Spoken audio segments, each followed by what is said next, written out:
यमुना विहार के आसपास के इलाकों में बढ़ती चोरी की घटनाओं को ध्यान में रखते हुए ईस्टर्न रेंज 2 की एक विशेष टीम बनाई गई है। टीम ने ट्रांस यमुना क्षेत्र में तकनीकी और मैनुअल निगरानी शुरू की। गुप्त सूचना के आधार पर टीम को पता चला है कि यमुना विहार के इलाके में रात में चोरी करने वाले 2 सदस्य मौजपुर चौक के पास मिलने वाले हैं। टीम का नेतृत्व इंस्पेक्टर सुनील कुंडू कर रहे थे, जबकि एसीपी राजकुमार और डीसीपी क्राइम 3 विक्रम सिंह की देखरेख में एसआई मनवेंद्र ने एक छापेमारी दल तैयार किया। मौजपुर चौक के पास तैनात दल ने 2 संदिग्ध व्यक्तियों को पकड़ा। अर्जुन और फहीम, जो यमुना विहार में चोरी करने के लिए जिम्मेदार थे। यह भांडाफोड़ क्राइम ब्रांच की प्रभावी कार्यवाही और सतर्कता का एक उदाहरण है, जिससे क्षेत्र में सुरक्षा सुनिश्चित करने में मदद मिलेगी।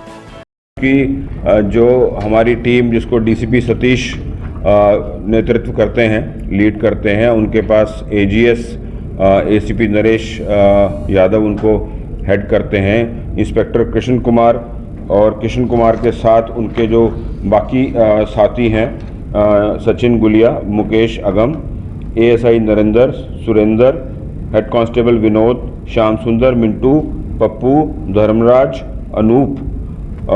इन सब के एफर्ट से एक डेस्परेट आर्म्स सप्लायर हमने गिरफ्तार किया है, जिसका नाम है रिजवान। रिजवान जो है 2 केसेस में वांटेड चल रहा था यूपी के। एक खुर्जा देहात का केस था और एक कोतवाली बुलंदशहर का। 2 केसेस में ये रिजवान अंसारी वांटेड था और 25,000 का इस पे रिवॉर्ड था। इसमें खास बात यह है कि जो रिजवान है ये एसोसिएट रहा है शहबाज का, जो शहबाज पहले एनआईए ने गिरफ्तार किया था सिद्धू मूसेवाला मर्डर केस में। तो ये शहबाज का साथी भी रहा है और इसका भाई और उसका एक और साथी पहले अरेस्ट हो चुके हैं। इसका भाई कुर्बान अंसारी और उसका साथी रेहान अंसारी, ये दोनों भाई जो हैं पहले 2016 में दिल्ली पुलिस द्वारा अरेस्ट हुए थे, जिसमें 1 करोड़ की पिस्टल बरामद हुई थी। अक्रॉस द बॉर्डर ये पिस्टल ट्रांसपोर्ट होके आ रही थी, बड़ा खुलासा हुआ था और तब ये दोनों गिरफ्तार हुए थे। तब भी ये उसमें शामिल था। और अभी जो 2 वारदातें हुई हैं, एक 22 मई की हुई है, उससे पहले 19 अप्रैल की एक वारदात हुई है। 19 अप्रैल में एक थार गाड़ी यूपी पुलिस ने इंटरसेप्ट की और उसमें उन्होंने 5 वेपन बरामद किए थे और 3 लोगों को गिरफ्तार किया था 29 अप्रैल को।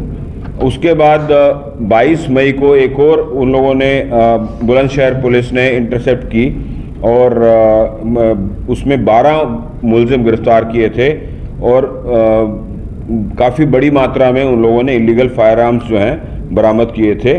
और उसमें रिजवान का साथी बिलाल अरेस्ट हुआ था और रिजवान उसमें वांटेड चल रहा था। तो जो 29 अप्रैल की घटना हुई, जिसमें उन्होंने थार इंटरसेप्ट की और थार में उन्होंने फायर आर्म्स रिकवर किए थे। उसके बाद 22 मई की जो घटना हुई अभी हाल फिलहाल में, उसमें उन्होंने 12 वेपन रिकवर किए थे, 12 मुलजिम गिरफ्तार किए थे। दोनों केसेस में रिजवान अंसारी वांटेड था, 25,000 का इस पे रिवॉर्ड था।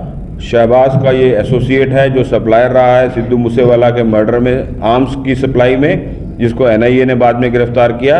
और इसके भाई जो कुर्बान अंसारी है और उसके साथी रेहान को 2016 में गिरफ्तार किया गया था दिल्ली पुलिस द्वारा, जिसमें 1 करोड़ की पिस्टल बरामद हुई थी।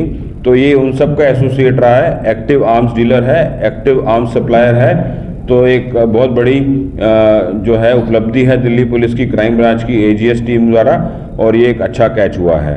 2 वेपन मिले हैं, एक तो सोफिस्टिकेटेड पिस्टल मिली है और एक नॉर्मल जो है देसी वेपन मिला है, और साथ में इससे 5 कार्ट्रिज जो हैं हमें बरामद हुए हैं। और एक चोरी का जो स्कूटी है वो भी बरामद हुई है। चोरी की स्कूटी भी हमने कनेक्ट कर ली है और वो भी हमने बरामद कर ली है। वेपन कहाँ से लाते थे, कहाँ से लाके सप्लाई करते थे? ये अभी इससे हम लोग पूछताछ कर रहे हैं। आपको मैंने बताया जो बुलंदशहर और खुर्जा साइड में आर्म्स डीलर हैं या आर्म्स के सप्लायर हैं, उनका एसोसिएट है वहाँ बहुत लगातार 2 रेड्स में जो 1 महीने के अंदर होती हैं, एक 29 अप्रैल को होती है और एक 22 मई को होती है, और दोनों में इसका नाम आता है, जिसमें काफ़ी सारे मुलजिम पकड़े जाते हैं। एक रेड में तो 12 मुलजिम पकड़े जाते हैं, एक रेड में कुछ और मुलजिम पकड़े जाते हैं। तो ये बुलंदशहर और खुर्जा के केसेस में वांटेड चल रहा है। 25,000 का रिवॉर्ड है। आगे की इससे पूछताछ अभी की जा रही है। यूपी पुलिस को हमने इन्फॉर्म कर दिया, वो आके इसको अपने केस में आगे इन्वेस्टिगेशन में लेके जाएंगे और आगे की कड़ियों को जोड़ेंगे। और ये भी पता चला है कि जैसे मैंने बताया कि ये पुराने केसेस में भी ये इन्वॉल्व रहा है, जो जिसमें सिद्धू मूसेवाला का भी मर्डर एक शामिल है। टॉप स्टोरी ब्यूरो के लिए दिल्ली से हेमंत कुमार की रिपोर्ट।